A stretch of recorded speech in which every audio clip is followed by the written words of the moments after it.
In the wise words of some poet somewhere, we often take for granted the very things that most deserve our gratitude.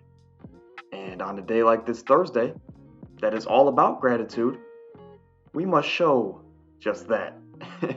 Happy Thanksgiving to you and yours, wishing safety and a lot of food consumption to everyone out there this week. Today we have a jam-packed show because Thanksgiving is Thursday. I won't ask for your time on a day that should be spent with your friends and your family. So we'll just have a combined show this week. I know it's unannounced, but I appreciate the support nonetheless. So like I said, we'll have a combined show today. From NBA talk that we usually have on Tuesdays to our weekly NFL coverage, which we usually have on Thursdays. We have it all here on today's show. Now, since it is a combined show, it will be a longer episode. So I'll leave timestamps in the comments of this video so you can click and skip to whatever part you want to listen to. Without further ado, welcome to the Anomaly Podcast. I'm your host, Owen Stiftar. Let's get into it. All right, the first topic, like I said, I want to dive into my NBA topics first.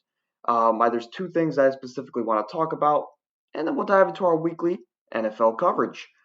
The first topic that I want to talk about is that, I'll put it this way. There's an interesting take going around, and I wanted to throw my 2 cents into the conversation, right?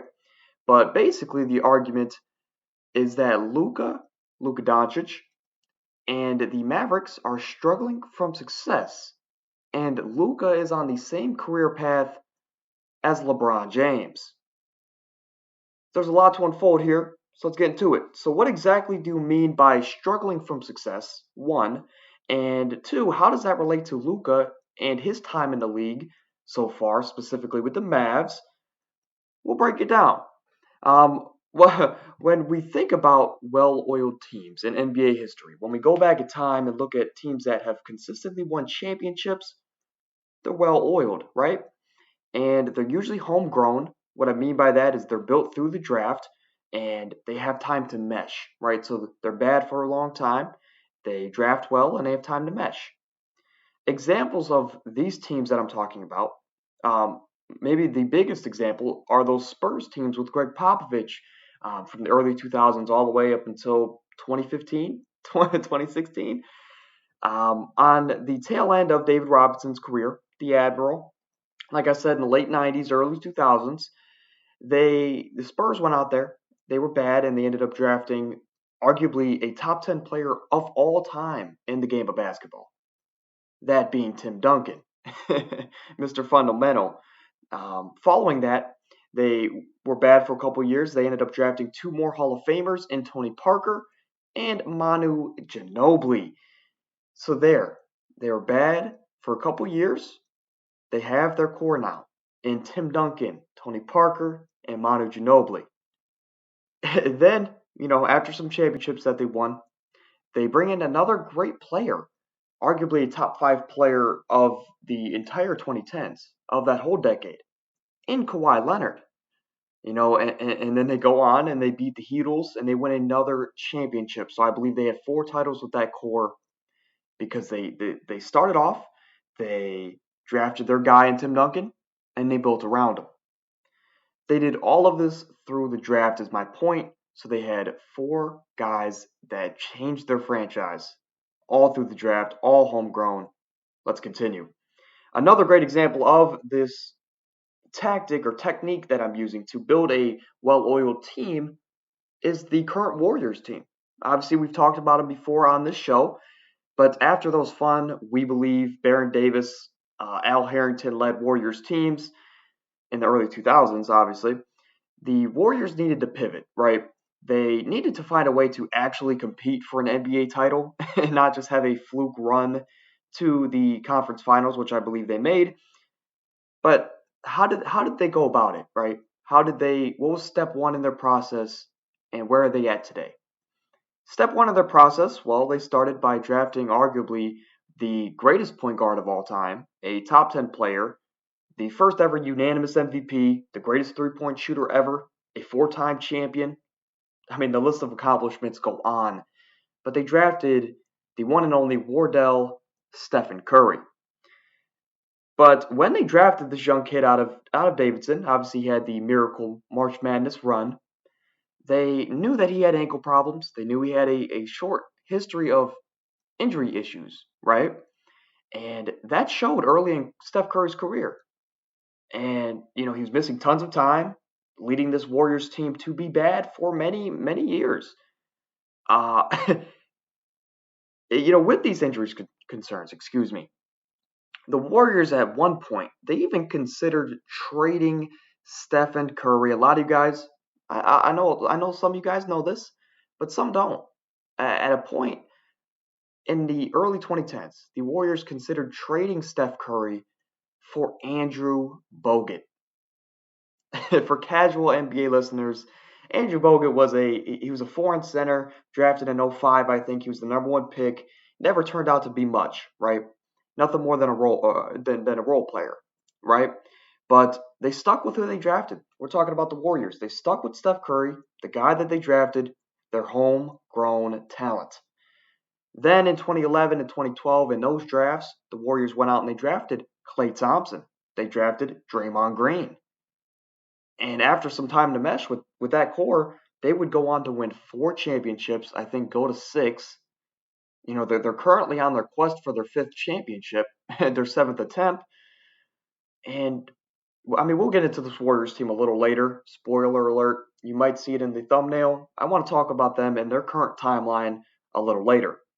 But some great modern day examples of this homegrown technique that I'm talking about, building through the draft and having a well oiled machine. We're talking about the Memphis Grizzlies. I mean, they were the 2 seed last year with a core of John Morant, Jaren Jackson Jr., Desmond Bain, and some other guys in their core. They're building something special, and all it takes is one more trade or just another draft pick, or even just time to mesh, and they're right there. Another great example is like the Denver Nuggets, who drafted Nikola Jokic, Jamal Murray, Michael Porter Jr., which obviously we know the success that they have. They're supposed to be title contenders this season. Again, to bring everything back into focus, right? Because we just talked about the Spurs and the Warriors. I want to bring everything back into focus on why I'm saying this. We're talking about Luka here. And these teams that I mentioned, they were all well-oiled machines because they drafted their star. They were bad and they gave their star time to develop.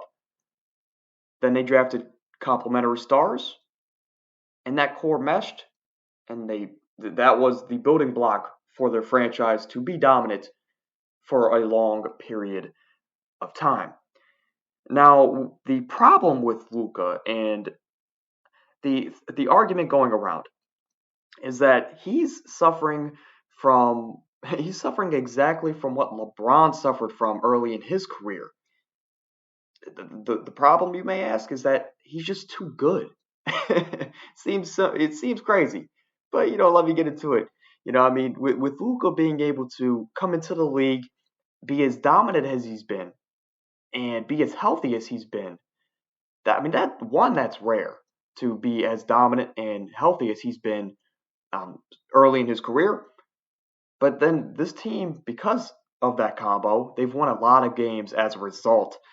So, his dominance, we're talking about Luka, his dominance hasn't allowed this Mavericks team to go out and get that secondary star or get those complementary guys around him to create that well-oiled machine that I mentioned earlier, like the Spurs had, like the Warriors had, because they drafted their star and they were just bad because rookies don't usually make that big of an impact. But Luka has. And this is what happened to LeBron, if we all remember, in his first stint with the Cleveland Cavaliers. I'm speaking in hypotheticals here. If I can remember correctly, well, here, let me say this. Could you imagine if the Cavaliers were bad and they didn't win 35 or so games the first 2 years of LeBron's career? Could you imagine if the Cavs were bad those first 2 years and they got a top pick and they were able to pair LeBron James with a Dwight Howard in '04 or a Chris Paul in '05? that changes the landscape of everything when we talk about LeBron. When we look back at LeBron, he has at least one more championship, to say the least. But but instead, like I said, LeBron just being LeBron and being as dominant as he was, he had that Cavs team in a position where they shouldn't have been. They won more than they should have, and they didn't get a top pick. I mean, if I can remember correctly, I believe in '04, the year that they had Andre Iguodala's and Dwight Howard's in that draft. We ended up drafting Luke Jackson, and that's a name I haven't heard in a long time. A lot of you guys might not know him, but very quickly we'll just put it. He didn't get a second contract in the NBA, so let's just say he wasn't the greatest NBA player. But now that you understand the background of my argument, right, with the importance of drafting and the importance of homegrown talent, also the importance of tanking, I guess, in a way, here's what I think about the situation. I believe that since Luka came into the league, immediately he was a dog. I mean, he was he's been like a top 25 player his entire career in the NBA, which not many can say. But I believe the mindset of the Mavericks with Luka's dominance so far in his early career, it has changed the Mavericks' mindset going forward. Instead of tanking and getting that second top five pick to pair with Luka, their mindset's now they're going to try and entice these free agents to, aka other stars, to come to Dallas in free agency and team up with a top five player in Luka. That's their pitch, right? Hey, we have Luka. He's a playmaker. Come over here and shine, right? But the only problem with that pitch is they're not an LA or a Chicago or a New York market. Dallas is far from a big market in the NBA landscape when we're talking about free agency. So they will struggle to bring in another star that way in free agency going forward and probably forever, right? Unless they create a Warriors unless they have a Warriors stretch where they're winning multiple championships. But um, that's why we see them going out and trading for people like a Christian Wood, who he's come in and he's looked great this season. But that was through trade. We're not even sure if Christian Wood will stay with this team after this season. So in a way, I'll say this. So in a way, with everything that's been said, yes, Luka has actually hurt the foundation of this Mavericks team. We know this team has a ceiling. Looking at their roster and seeing how they've played, we know there's a ceiling to this team with the lack of supporting pieces and the heliocentric offense that they do run. Basically, if you don't know, the heliocentric offense is get Luka the ball, get out the way, spread out, and he'll pass the ball to you if he wants to, right? But we know there's a ceiling on this team with their offensive scheme and the supporting pieces around their star. So I can definitely see the first 7 years of Luka's career mirroring LeBron's first 7 or 8 years, that he had in Cleveland. And if that turns out to be true, if Dallas doesn't go out there and get another star in these first 7 or 8 years that Luka has in the league, it's gonna. I mean, one, he's gonna give us a lot of special games to watch. I mean, he's already shown single handedly he can carry his team to compete with those top contenders. If we get to see that for another 7, 8 years, I mean, you can't tell me Luka's not going to try and win a championship, even though he doesn't have that second guy, right? Do it the way that Dirk did it. But I don't know. I'm going to drop a poll in the live chat. Let me know. Um, I guess we'll put it this way. The question will be, do you believe that Luka can win a championship before LeBron did? So do you think Luka can win a championship in his first 7 seasons? I think technically maybe 8. LeBron might have won his first title in his 9th season, saying that it was 2011, 2012. But yeah, man, in a way, it sounds weird because Luka is such a special player. He is a top 5 player in the NBA, no doubt about it. It's weird to say that he has, in a way, hurt his team because he is so good. But let me know what you guys think, man. If you're watching this after it's already went up live, go ahead and type in the comments below. Let me know what you guys think about this. It's very interesting to say, none the least. The argument is there that Luka hasn't allowed this Mavericks team to build a good enough team around him. But that's not really Luka's fault, right? But anyway, that's going to do it for Luka. And if his dominance so far in his early career has prevented this Mavericks team from building a well-oiled machine that we talked about earlier. The next topic that I want to talk about is this the Warriors' last dance? It's now time to talk about the Warriors.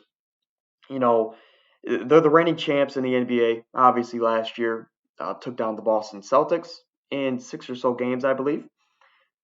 But since they're the reigning champs, and being the Warriors, I gave them the benefit of the doubt, after this slow start to the season. But things just don't look the best right now, to say the least. I mean, they lost again last night. Obviously, they sat their stars against the Pelicans, but they lost last night, only scoring 83 points. They still haven't won a game on the road this season. And I mean, what was it, last week or maybe at this point it would have been 2 weeks ago? Steph Curry gave the Warriors team 50 points in a single game against the Suns, who Chris Paul was out.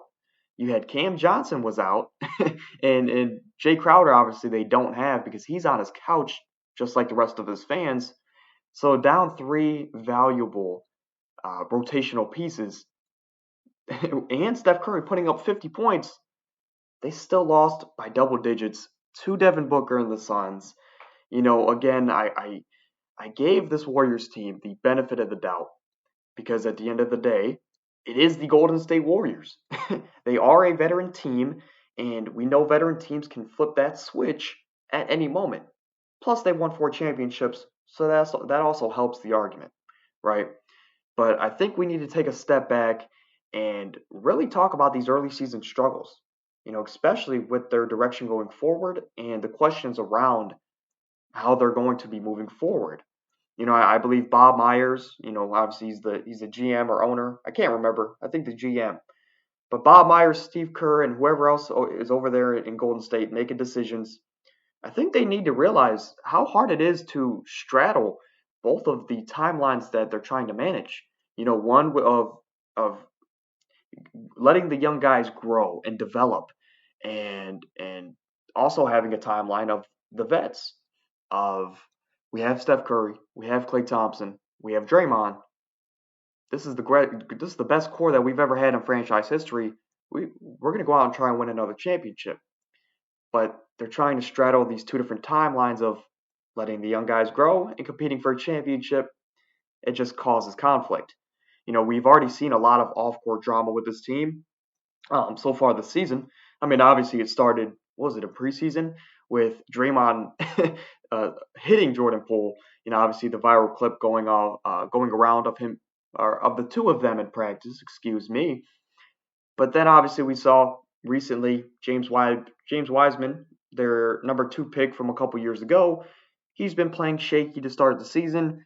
He got sent back to the G League, so that's not a good sign for your former number 2 overall pick. There just always seems to be something around this team in the last year or so. Or I could really even say ever since Kevin Durant left the team, that there just seems to be something around this team. But with Steve Kerr coming out, recently and acknowledging that this might be the this might be the Warriors' rendition of The Last Dance, with it being the last year or two of the core that won them 4 championships and is their best core of all time. Maybe one of the greatest in the whole landscape of the NBA of all time, of Steph Curry, Klay Thompson, Draymond Green.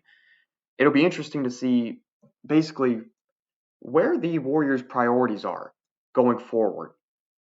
And, would they rather let the young core grow? I talked about this earlier. Would they rather let Jordan Poole, James Wiseman, Jonathan Kuminga, Moses Moody, all these young guys that they have, would they rather let that young core grow?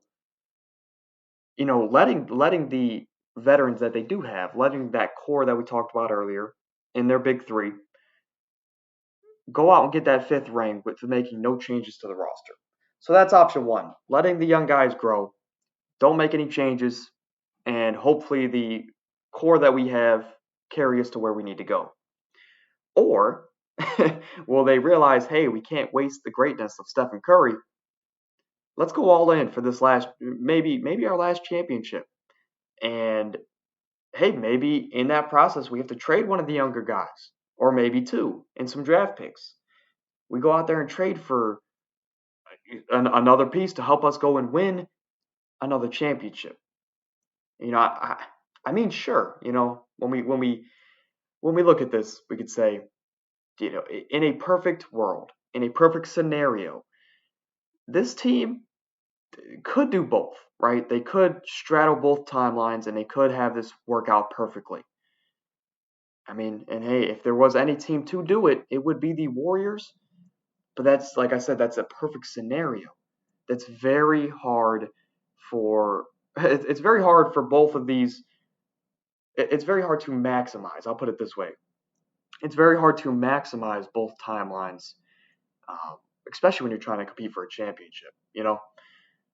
But if this is the last dance for the Warriors, you know, if this is the last season that we will ever see the core of Curry, Clay, and Dre, I believe the front office needs to go all in. And you know, the most important thing in sports is to win a championship, is to win the biggest prize. And in the NBA, that's the Larry O'Brien. I believe you go all in. That is the purpose of sports, is to win a championship. I believe if you have this core, that should always be your goal. And I believe, you know, after winning, eh, I'll put it this way: I feel like the Bob Myers and Steve Kerr in a way owe this core of Curry, Clay, and Dre to go out there and pursue a fifth championship. And what I mean by that is Bob Myers wasn't really known before he came to the Warriors. Steve Kerr came into a great situation. I mean, not to say Steve Kerr's not a great coach. I would never say that about Steve Kerr. But he for sure came into a great situation and he's won a couple championships because of it, right? I mean, if he has, he's always had Steph, Clay, and Dre for 4 of those years as a Warriors coach. He's had Kevin Durant, or was it 2 years? Oh, it was three. It was three because Kevin Durant opted out. For a lot of his time, he's had a ton of star power and arguably a top 10 player ever in Stephen Curry. You know, I get trying to work in the new wave of talent like the Warriors can do, but like I mentioned earlier, you cannot waste the years of Stephen Curry, the greatness of Stephen Curry. It's time to get serious. Yeah, I believe, you know, whether if it's trading for another star or bringing in just more 3 and D wings, which when we take a step back, I believe us as fans were starting to undervalue the importance of an Otto Porter that they lost to Toronto in this past offseason. They desperately need defensive help on the wing right now. And one guy that I would be willing to trade younger talent for if I'm the Warriors, one guy that I believe would fit perfectly with them, and it could put them over the top. With the Warriors team, a change like this could be all that they need. I believe if they go out and get OG Anunoby from the Raptors, I mean, that would fit perfectly for this Warriors team. Or even like a Miles Turner, you know, on a lesser note. A Miles Turner would be perfect for this Warriors team. Both guys can defend 1 through 5. Both guys can shoot the three ball at a high clip. And that's what the Warriors need. OG would probably be the preference here, obviously, saying he can probably go out and score himself 20 points a game. But regardless, I think they need to make a change here. And if you're going to trade one of the younger guys, that's what you got to do. You know, and I will say, I told a friend about this and we talked about it. But as a Cavs fan, I can't believe that I'm sitting here recording this podcast begging that the core that took multiple championships away from us Cleveland fans, I'm begging them to stay put for one more year or to go out and compete for another year. I don't know what's wrong with me, but some things just don't make sense in my head, right? This Warriors core makes sense. That San Antonio Spurs core made sense with Tim Duncan, Manu Ginobili, and Tony Parker. It makes sense when you look at it. It's visually appealing, right? Because that's just what makes sense. I don't believe that we need another MJ in Washington situation, right? I mean, when you look at MJ in a Wizards jersey, you're like, that doesn't look right. Or on a way lesser note, just because we just talked about him, if you see Tony Parker in a Charlotte Hornets jersey, you're like, that doesn't look right. Why doesn't he have black and silver on, right? If for the Spurs, some things just don't look right. This Warriors core makes sense. They all look good together. You need to maximize it while you still have it. But let me know what you guys think down below. This is the only other NBA topic I wanted to cover today. Let me know what you guys below.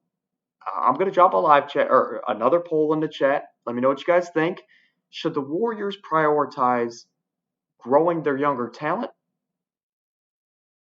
or go all in and try for another or try and pursue for their fifth championship? So grow their young talent or pursue a fifth championship. Now, when you pursue that fifth championship, you might sacrifice some of that younger talent. So let me know what you guys think. What should the Warriors do in the live chat? If, like I said, if you're watching this after, let me know down in the comments, man. I'm always going to be reading the comments and interacting with you guys. That's no problem. But let's take a break and let's get into our Week 12 NFL coverage. All right, our Week 12 coverage for the NFL. It is Thanksgiving football week. Obviously, that's why we have a 2-for-1 episode today.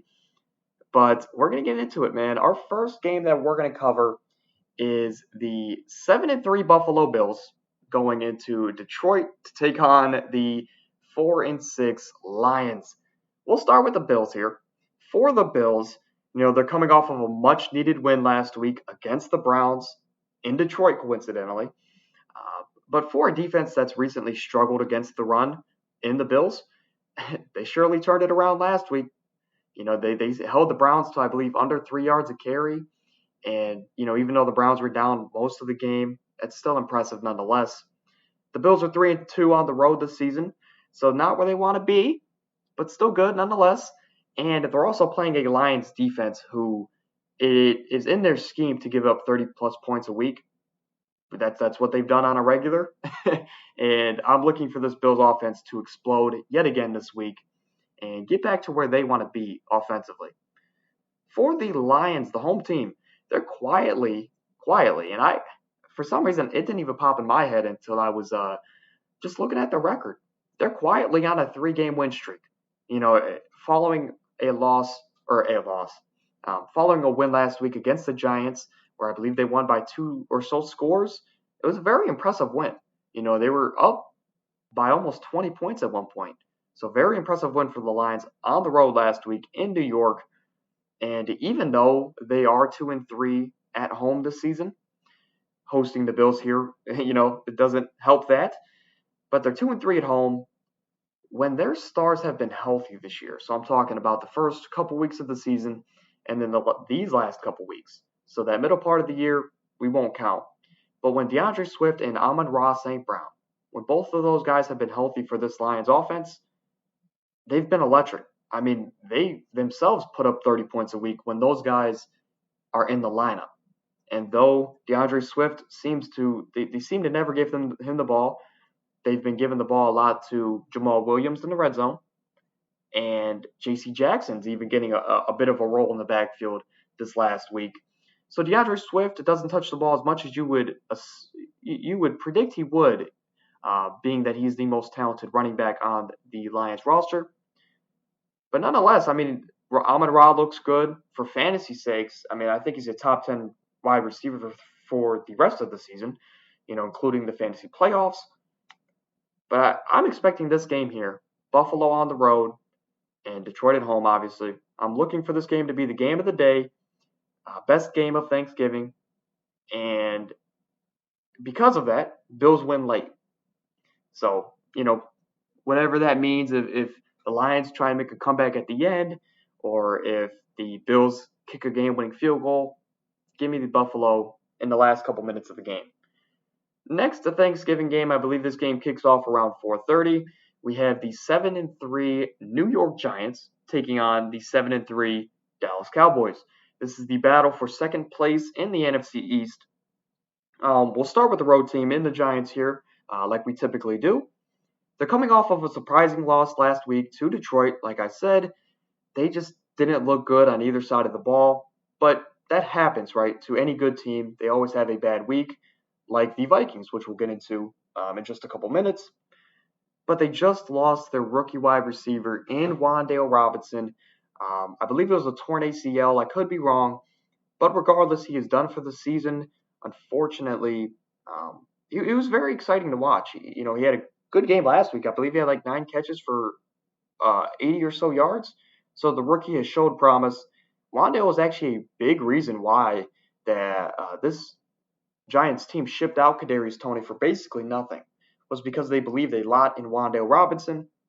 But unfortunately, he got hurt here, and that's going to hurt their passing game if they had one anyway. But for the Giants, like I said, they've surprisingly lost 2 of their last 3 games. They still sit in a good spot. I mean, they're 7-3, still in the playoff mix. No shocker there, right? But they're 3-2 on the road this season, going into Dallas. I can't imagine Saquon has another week like he did last week. So I expect Saquon to have a better week. Surprisingly, I can expect this passing game to get going, despite no Wan'Dale Robinson or Kadarius Toney, obviously. But for Dallas, the home team here, they are coming off of a dominant win. And that's even an understatement. They're coming off of a dominant win last week against the Vikings, who came into that game winners of 7 straight. We're saying that the Vikings came in winning 7 straight. But for Dallas, with Zeke coming off of an injury, he was eased into the backfield last week. He started drives. He never really finished them. But Tony Pollard just took over. He's proving the casual media that Tony Pollard is better than Ezekiel Elliott. I might get some heat for that, but I think we underestimate the impact of backs like Zeke in the NFL. Just because Tony Pollard has the numbers, stats can lie to you sometimes, right? But Tony Pollard, nonetheless, he stepped in last week. He looked great. He had close to 200 yards on the ground, plus 2 touchdowns. And for Dallas in general, their defense, they made Justin Jefferson look invisible out there. He was John Cena. I think he finished for like 4 catches for 40 yards or something. It was an unlike Justin Jefferson week. But so far in his career, Justin Jefferson has struggled against Trevon Diggs, weirdly enough, right? But Dallas, they ran the ball great.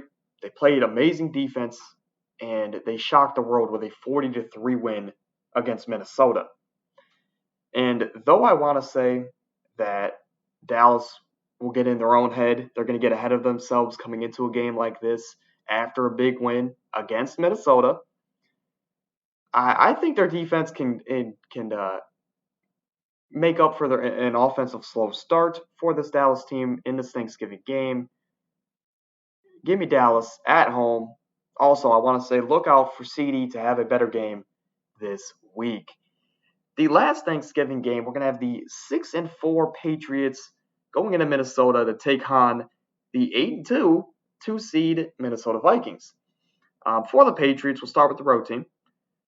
After things looked like they were going to fall apart after that loss to Chicago early on in the season and the quarterback issues that they have quietly, just like Detroit, but the Patriots have quietly won 5 of their last 6 games, and they're right back in the mix, in their division, the crowded AFC East, as crazy as that is to say. But a large part of that is due to them having one of the best defenses in the NFL, arguably the best if you just off the eye test. Right as of right now, they're top 4 in the NFL in total yards given up, passing yards given up, and points allowed this season. I'm going to say that trio of defensive statistics there is a great recipe for success in the NFL. Obviously they have a great running game as well. The Patriots have been surprising, to say the least. But for the Vikings, they're coming off of that 40-3 blowout loss against the Cowboys last week. I expect this offense to refocus in. I expect them to be a lot sharper this week, a lot less penalties, and it all starts with Justin Jefferson. I'm expecting him to have a big Thanksgiving game, probably winning MVP of the day. I forget what they call that. Is it just I thought there was a specific award or just name for best player of the day on Thanksgiving Day, but whatever it is, I expect Justin Jefferson to get that award today or on Thursday, and it'll be fun to watch him have a big game. But for the defensive side of things for Minnesota, the run defense needs to be better. I mean, there's no secret they need to be better, especially in a matchup against the Patriots, who have Damian Harris, Ramondre Stevenson. They love to run the ball. They even love to work Jonnu Smith in the backfield, even though he had a fumble last week. But with all that said, I expect the Vikings to bounce back at home, taking down the Patriots. Give me Minnesota. But on to our Sunday games. So obviously this coming Sunday, the first matchup I wanna talk about, it's the 1-8-1 Houston Texans going into Miami to take on the 7-3 Miami Dolphins. This is the the first Sunday game that I wanted to talk about, and just because it is a David versus Goliath, right? We had that exact title for a Houston Philly game. It's no different here. At the time I'm recording this, there is a huge 12-point spread on this game, and for good reason. But for the Texans on the road, they have scored 17 points or less in their last 4 losses. So basically, the last 4 weeks, they've scored 17 points or less every week. They're also, like I said, they're losers of 5 straight. They're really struggling just all around. I mean, that's no shocker, right? I wouldn't be surprised if they don't win again this season. That might come as a shocker, but really for a team that has their visions probably set for next year and the future in general, obviously this team didn't have many good expectations coming into the season, right? But I believe this team already has their eyes set on the offseason, on a new coach, quarterback, you name it. Pretty much everybody is out of the door besides Damian Pierce. But for Miami, they're coming off of a bye, winners of 4 straight. And in those 4 games that they won, and since Tua returned, I can't speak right now on this NFL segment, but stick with me. In that 4-game winning streak, and since Tua has returned from his concussion, that ugly concussion that we saw early in the season, he's completed 72% of his passes, and he with 10 touchdowns, no interceptions. So since Tua has returned, he's completed 72%, 10 touchdowns, no turnovers. That's amazing for your franchise or their hopeful franchise guy, right? But no surprise here. Give me Miami at home. They're well rested. No shocker there. Next up, we're going to have the Cincinnati Bengals at 6-4 going into Tennessee to take on the 7-3 Tennessee Titans. This should be the best game of Sunday. All games on Sunday, including Monday even. This should be the best game of the week. The key for this Bengals team, I will say no shocker here, is that they have to get the running game going early and often. The only problem is last week's game, Joe Mixon suffered a concussion. He's likely going to be out for this game next Sunday. So if he's in your fantasy lineups, just keep an eye on that. Obviously, I'm recording this on Tuesday. Sunday's a long way away. So keep an eye on that. But Joe Mixon will probably be out with the new NFL protocol on concussions. But hey, I mean, Samaje Perine, he should be a great free agency pickup. But he's coming off of a 3-touchdown game. Obviously they're going to hope to somewhat continue that here against the Titans on the road. And speaking of the Titans, we know their recipe. It's been the same for a couple of years now. It's get Derrick Henry the ball and get out of the way. or get Derrick Henry the ball and pray, right? That's always been their recipe.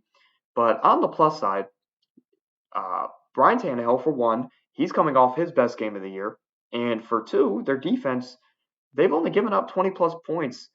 Um, or I'll say this: they've given up 20 or less points in 5 games this season. I could have went the other way with it, but they've given up 20 or less points in 5 games this season. So very impressive. I mean, Derrick Henry's getting some help with Ryan Tannehill um, starting to heat up, and that defense obviously being as stingy as it is. I've been doubting this Titans team all season. I believe I've only picked them to win one time in the 6 or 7 weeks that we've done these NFL picks, but they've been winning and a lot. So, for the sake of Titans fans, if there's any Titans fans listening, I'm going to do you guys a favor, and I'm going to go with Cincy. Even though I believe Cincy will win, I feel like I'm doing Tennessee a favor, and I feel like Tennessee will come out and win this game. But give me Cincy. My prediction is Cincinnati on the road to take down Derrick Henry. The 3-7 Denver Broncos are going into Carolina to take on the 3-8 Carolina Panthers. You just heard it. This is a matchup of a pair of 3-win teams going head to head. Both teams are searching for this offense in this matchup. On the Broncos side of things, they're the road team. They have scored 20 or more points in just 2 games this season. Keep in mind we're 9 games in for an offense that had super high expectations. Some people had Russell Wilson as their MVP. They've only scored 20 plus points in in 2 games this season. Excuse me. Also, obviously the news just came out yesterday. The Denver Broncos just cut Melvin Gordon. He's had a fumbling issue his whole career. It's been bad this season. They just let him go. He should sign with the Chiefs, one of those contending teams. But Melvin Gordon's out the door. Chase Edmonds, on the other hand, they just traded for him in the Bradley Chubb deal. He suffered a high ankle sprain last week in their loss to the Raiders. So this backfield is it's a one-man show. It is a one-man band in Latavius Murray. He's the sole guy in that backfield for the next 4 to 6 weeks, unless they can bring someone else in. But for the Panthers, they're 3-3 at home, and I'll just put it this way: last week they were in a game that the first touchdown was scored in the fourth quarter.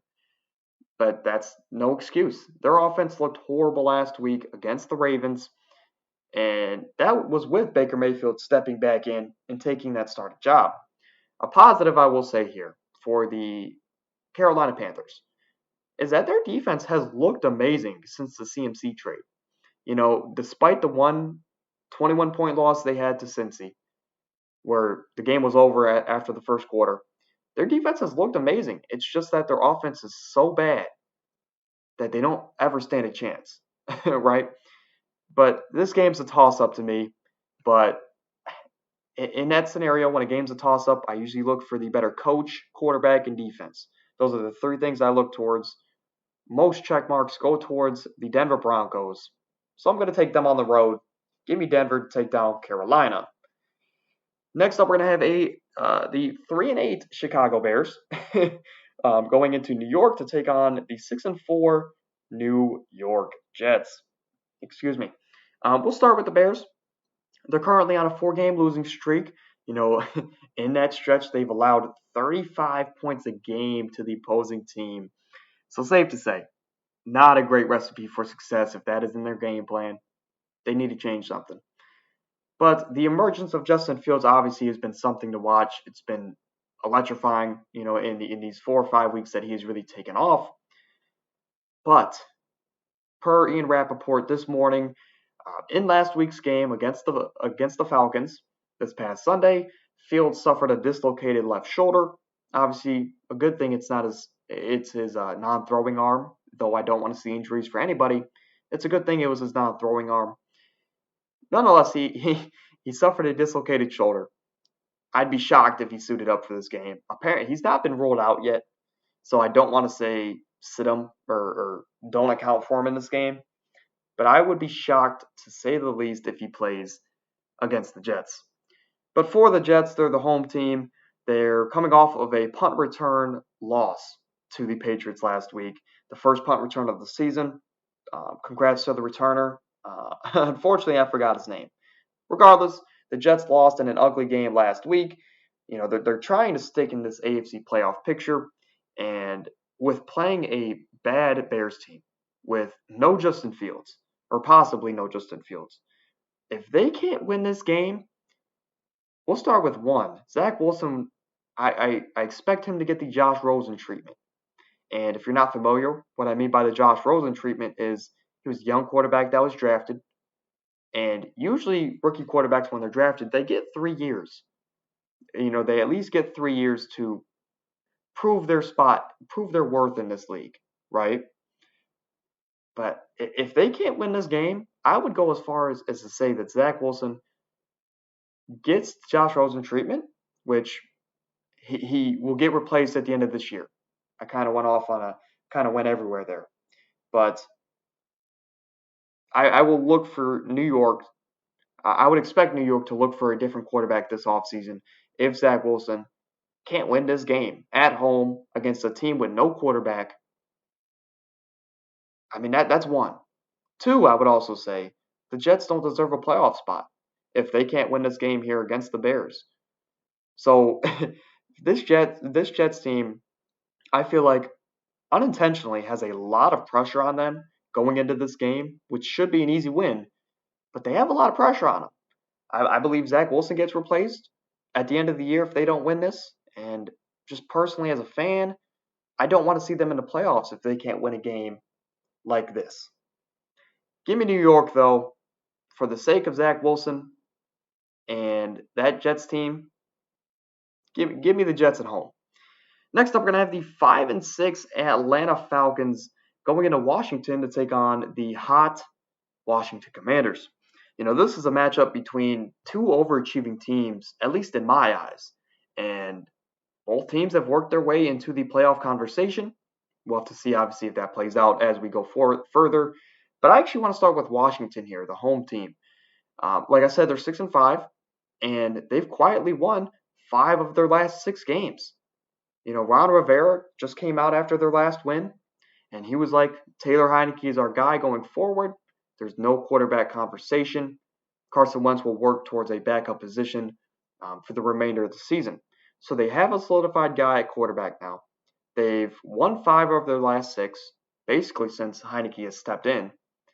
And this week, there's rumors going around, and there's hope for, even for me as an NFL fan, I want to see Chase Young out there again. There's rumors, like I said, the Commanders' former number 1 pick, Chase Young, he can make his season debut at home here against the Falcons. But like I said, it's just a rumor. I'm recording this on Tuesday. If I was doing it on Thursday, I'd probably have a better idea, especially in the practice reports, if he suits up or not. But hopefully he does, man. Hopefully he does. For Atlanta, they're the road team. They're coming off of a win last week against the Bears. Obviously, it was a 3-point win. But however, I do want to say on the downside for the Falcons, they're 1-4 on the road this season. That's one. But two, they just lost Kyle Pitts, the best decoy of all time. But they just lost him for the season. I believe it was his MCL. Regardless, it will require surgery, and he will be out for the remainder of the season. As a Florida fan, that hurts to see. It probably hurts more watching him play football because they don't use him. The Falcons don't. Like I said, he's the best decoy of all time. It just sucks seeing a player that I love get hurt and miss a significant amount of time. But for the Commanders, with Atlanta being without Kyle Pitts, this Atlanta team's going to have to rely on the run all game like they have all season. The Commanders, especially if they get Chase Young back, they're built to stop the run. And I believe Terry McLaurin, Taylor Heinicke, and this offense can keep the momentum going, paired with a possible Chase Young return. Give me Washington at home. They go to 7-5 to make that NFC East even more competitive. Next up, I have I really hurt myself in this podcast. I'll explain that in a second. We have the 5-5 Tampa Bay Bucks going into Cleveland to take on the 3-7 Cleveland Browns. This is the last game in Deshaun Watson's 12-game suspension, but the Browns are just I mean, to be honest, as a Browns fan, we're just looking to salvage anything, um, from basically from a lost season at this point, right?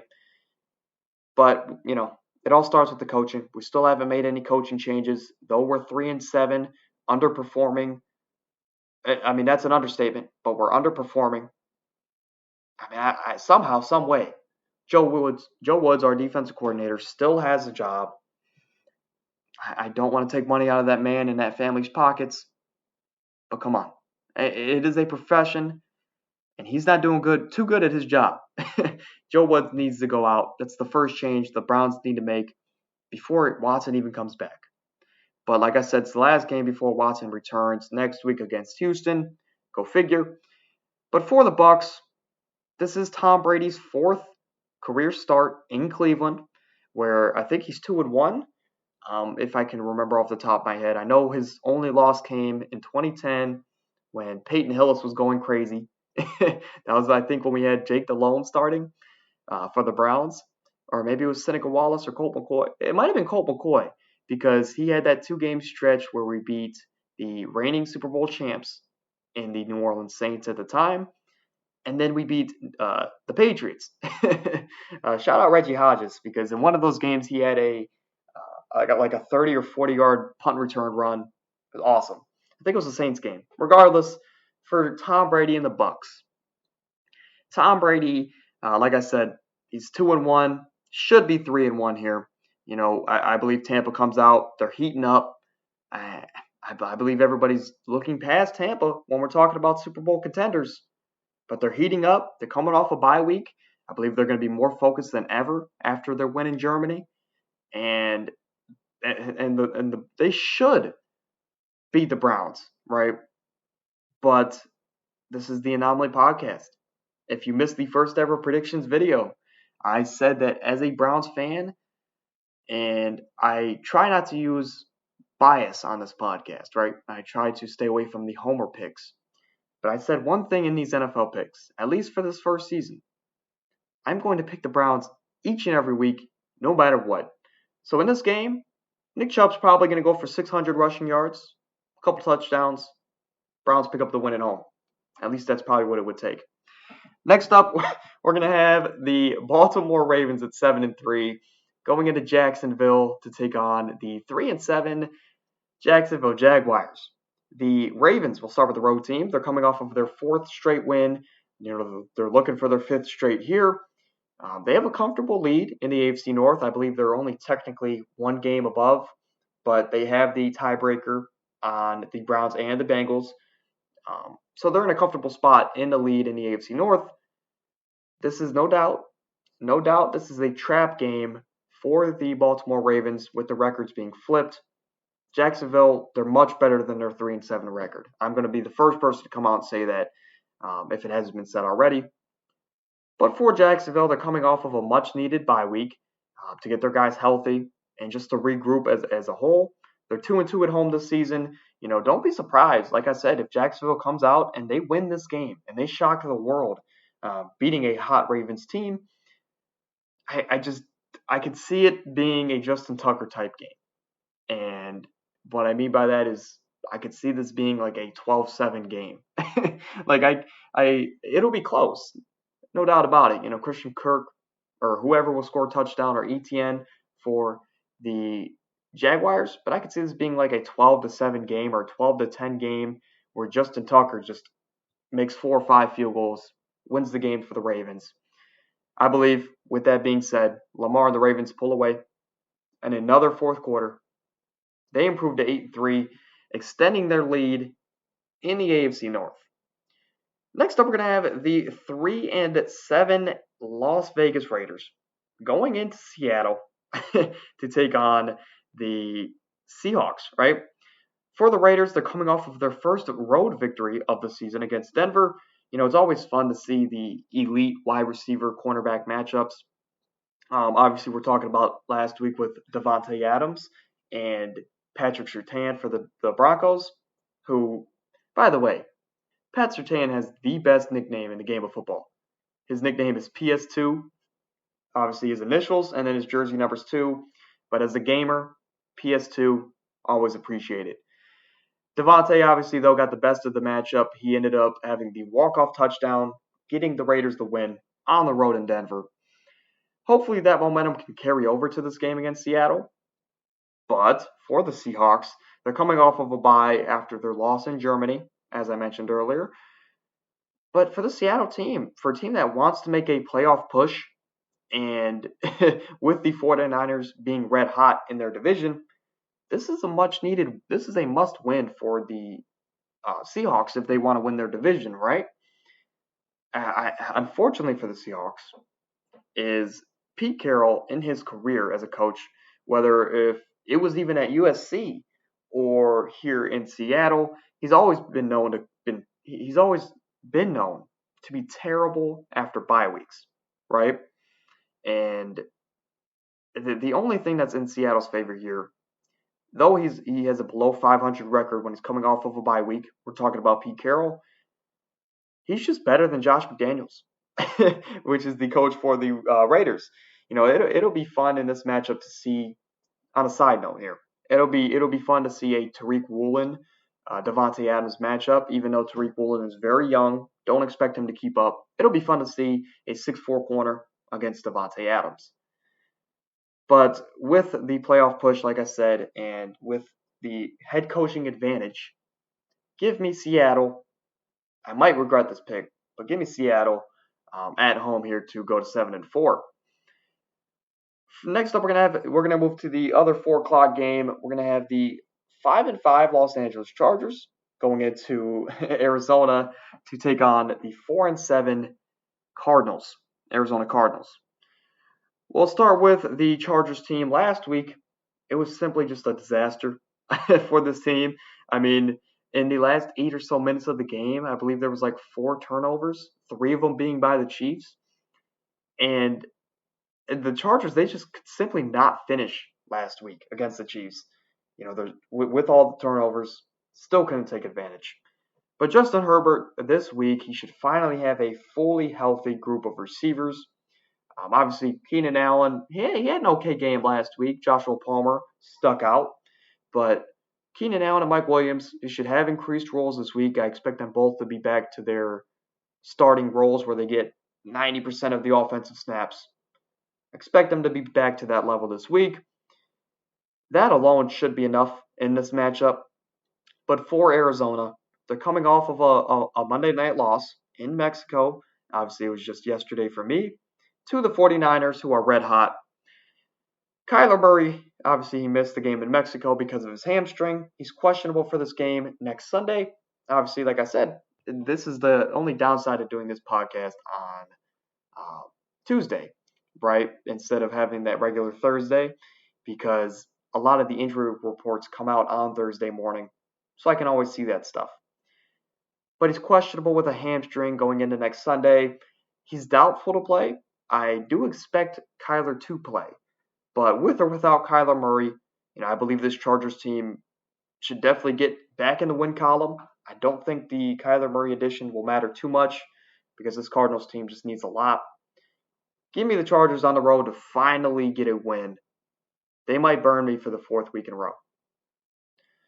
Next up, we're going to have the 4-7 disgusting New Orleans Saints going into San Fran to take on the red hot San Francisco 49ers at 6-4. I say disgusting, not because I don't like the franchise. I mean, my favorite player of all time, Drew Brees, played for the Saints for many, many years. Obviously, he's going to be a Hall of Famer one day, but we'll get into that in a second. The 49ers, they're the home team here, and they're building momentum towards a deep playoff run. Obviously, they're playoff Super Bowl contenders in a lot of people's eyes now than they were when Jimmy G first took over. I mean, Jimmy G looks probably better than he's ever looked behind center for any team, right? This is probably the best that Jimmy G's ever looked, and you can tell. I mean, they're 5-2 in their last 7 games at home. That dates back to last season, where obviously Jimmy Garoppolo was the starter. But for these Saints, they're embracing a full tank, and they're not hiding it at all. I mean, James Winston, obviously, the Saints got out to an okay start, but they had a winning record early in the season. but then Jameis Winston got hurt, and the Saints took away his starting position because of that. They took a starting position away because Jameis got hurt, which in football, it's an unwritten rule, or really in any sport, that if you get hurt, that's not the reason why you lose your starting position, right? So it's just something you don't do. And I am disgusted by the Saints because that happened. Obviously, James is not a franchise guy.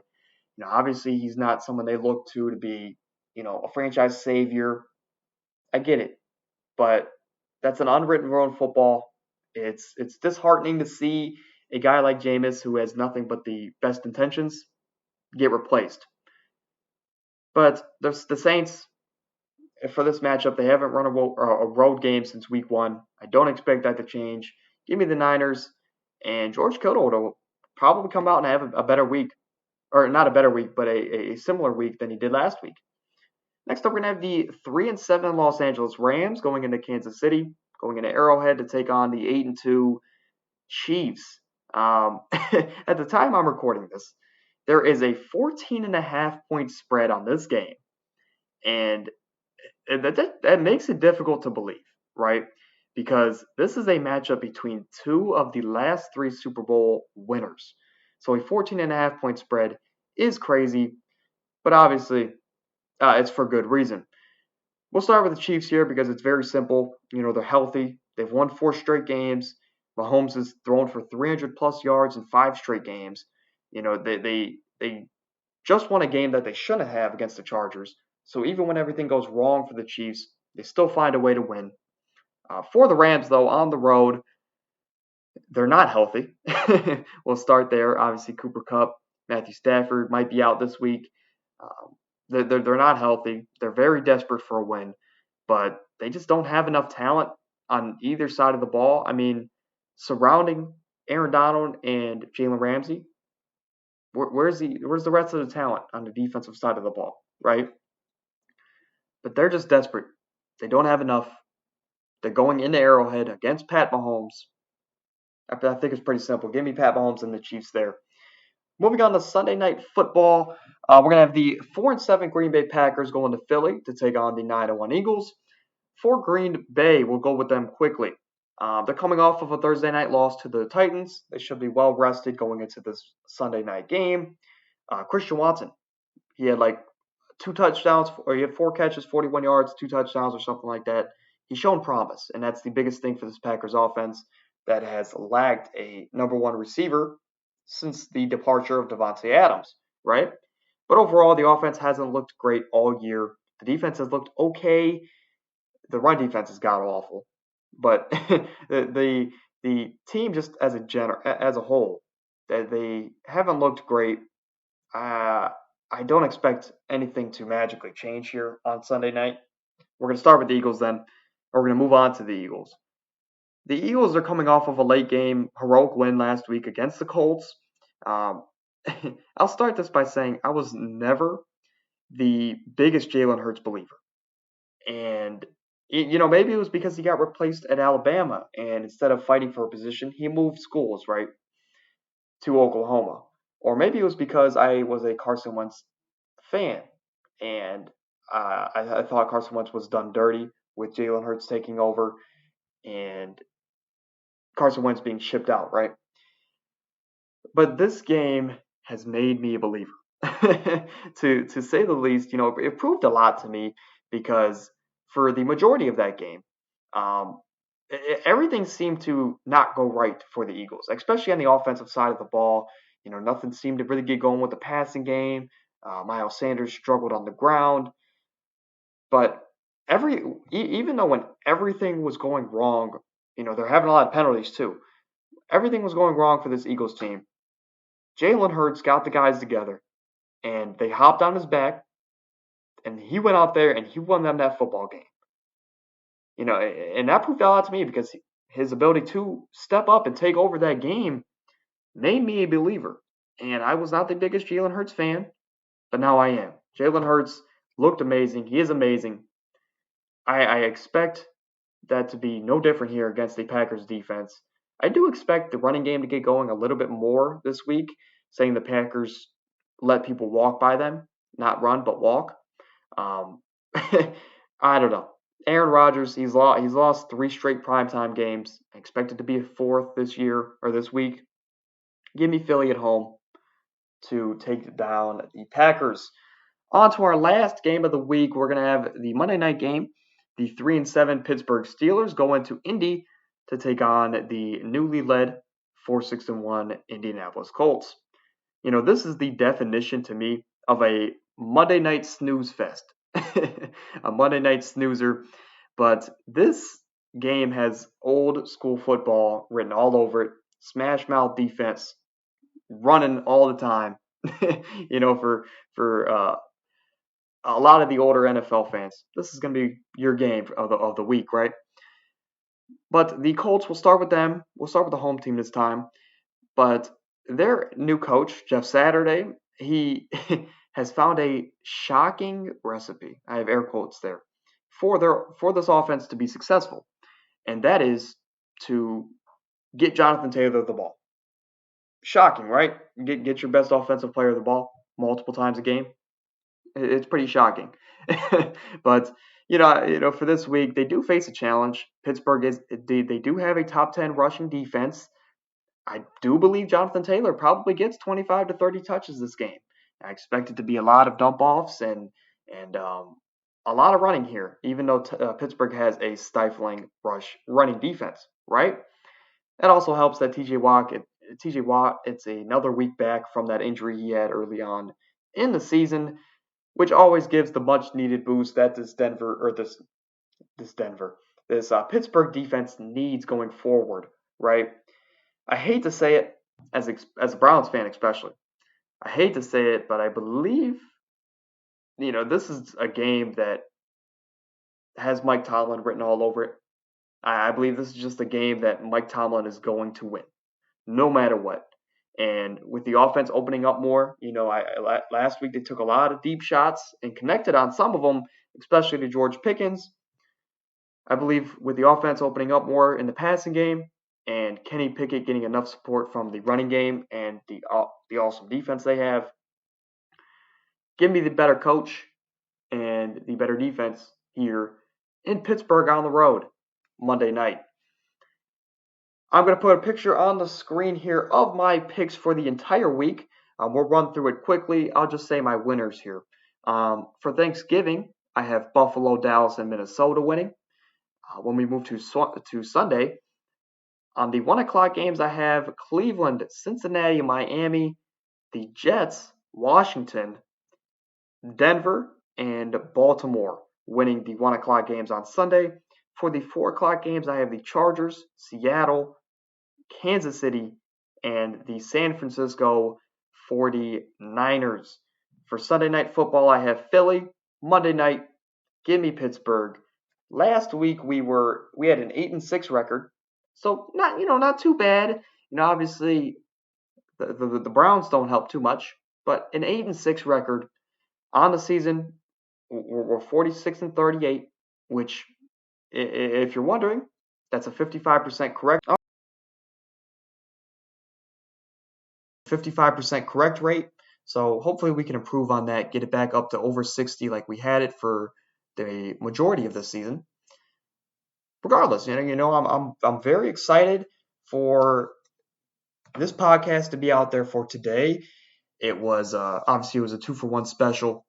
Actually, quickly, before we get out of here, fantasy pickups of the week. I do want to throw this out there. I don't actually have any notes on me. I kind of just realized that I forgot to look into it and do that right now. But Latavius Murray, obviously, he's got to be your number one waiver wire pickup of the week. Latavius Murray's looked great. We talked about it earlier, too. He's the sole back in that Denver backfield with Melvin Gordon being cut. Javonte Williams is obviously out for the entire year. Chase Edmonds is out for 4 to 6 weeks. And even when Chase Edmonds does come back from a high ankle sprain, that's going to be fantasy playoff time, and I don't expect him to be too involved in the real-life offense, right? So Latavius Murray, number one pickup. Greg Dulcich, if he's out there. Allen Robinson, I mean, he's shown promise the last couple weeks. If he is for some reason still on your waiver wires, please do yourself a favor. Go out there and pick these guys up. Let me see if I can find another one. I mean, obviously, it's all matchup based, and excuse me, I apologize. One good pickup this week, I will say, is actually Taylor Heineke. Taylor Heineke, they're playing an Atlanta team that loves to give up a lot of points to the quarterback position. Wouldn't be shocked to see him have a decent 15 to 20 point week, especially with the bye weeks. If you need a quarterback to step in, Heineke could be your guy if you don't have a better backup option. Another guy could be Rachaad White, running back for Tampa Bay. This is actually someone that I'm happy I put up my app and I'm actually looking now. Rachaad White is very, very interesting to look at because before their bye week, Tampa, more and more touches have been going to Rachaad White because Leonard Fournette does have a temper issue. He doesn't get along too well with Tom Brady and the coaching staff, but since he's just always been the most talented back, that's who they put out there, right? But Rachaad White, I mean, everybody loves him. He has a great athletic profile. He's basically Fournette, but faster, if that makes any sense. Rachaad White, go out there, pick him up. He might not be a start this week, obviously, playing the Browns and being the backup running back, but anything can happen. Anything can happen. He's an interesting pickup nonetheless. Let's get to our closing. Let me get you guys out of here for the holiday weekend, or the rest of the holiday week and weekend. All right. Like I said, today we did a 2-for-1. Obviously, we're running at about an hour and 11 minutes right now, so it'll probably end off around 1:15, an hour and 15 minutes. But regardless, I mean, thank you for taking time out of your day yet again to come out. If you've made it to this point, you're a real one. This is your reminder to drop a like on the stream, subscribe to the channel if you haven't already, turn those post notifications on. We will be back next Tuesday for the that'll be a week before our next episode. Obviously, we'll have some NBA talk. Maybe we'll have a game. Maybe I'll come up with a game and we'll bring it to the show. But regardless, like I said, I'm wishing nothing but safety and a lot of food consumption to everyone listening to this podcast this week and weekend. Get out there, though. Get out there. Tell everybody you're grateful for them, why you're grateful for them. In times like this, we shouldn't need unfortunate things to happen for things to pop into our head and make us realize why the people around us are so special to us, right? Show your gratitude is basically what I'm saying. This weekend is the starting point. Show it this weekend, but don't stop there. Show it once a week, or once every couple of days. Reach out to these people that mean the most to you and tell them you love them, right? And why you love them, right? Because anything can happen. And at the end of the day, I don't mean to get deep, but we never know when we're going to take our last breath. So do it while you can, right? Do it while you can. But that's going to do it, man. For episode, I believe, 12. I mean, you guys' support has been amazing. The numbers have been up. We're closing in on 5 straight episodes of having over 100 views. So thank you for that, obviously. This podcast is going to be a little bit late. I got to it later than I wanted to this morning. But thank you nonetheless. I will see you guys on Tuesday. I'll get you guys out of here. Peace, love, and hugs. Enjoy your holiday. I'm out.